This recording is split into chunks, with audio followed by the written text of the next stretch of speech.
অসৎ পথে উপার্জিত অর্থ দিয়ে বিরিয়ানি খাওয়ার থেকে সৎ পথে নুন ভাত খাওয়া অনেক মর্যাদার, অনেক সম্মানের, অনেক ভালো। এটাই হলো বাস্তবতা। 15 বছরের শাসনের অবসান, তারপর জনতার গণ অভ্যুত্থানে শেখ হাসিনার পতনের পর অনেকেই ভাবেন আওয়ামী লীগ এখন ইতিহাস। কিন্তু সাম্প্রতিক সময়ে ঢাকা সহ বিভিন্ন শহরে দেখা যায় দলটির ঝটিকা মিছিল। নেতাকর্মীদের অংশগ্রহণও দিনকে দিন বৃদ্ধি পায়।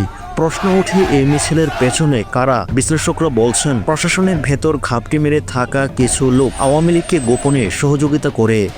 না হলে এত বড় দমন পীড়নের পর কিভাবে তারা রাজপথেই নামে? সংশ্লিষ্টরা বলেন সতর্ক না হলে আওয়ামী লীগের এ ধরনের অপতৎপরতা আবারও বৃদ্ধি পাবে এবং নির্বাচনী তফসিল ঘোষণার পর তারা পুরনো চেহারায় ফিরে আসবে, যার ফলে দেশের রাজনৈতিক পরিস্থিতি আরও অশান্ত হতে পারে বলে উল্লেখ করেন বিশ্লেষকরা।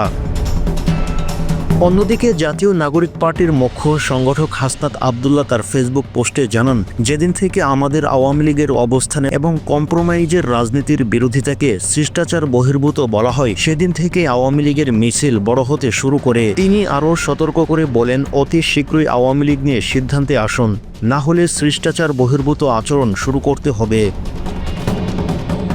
National Democratic movement chairman Bobby Hajjaj জানান, ফ্যাসিজম ঠেকাতে আওয়ামী লীগকে নিষিদ্ধ করাই একমাত্র পথ। এ বিষয়ে রাজনৈতিক বিশ্লেষক ও সাংবাদিক মাসুদ কামাল গণমাধ্যমকে বলেন, আওয়ামী লীগকে নিষিদ্ধ নয়, তবে যাদের অপরাধ আছে তাদের অবশ্যই বিচারের মুখোমুখি করতে হবে।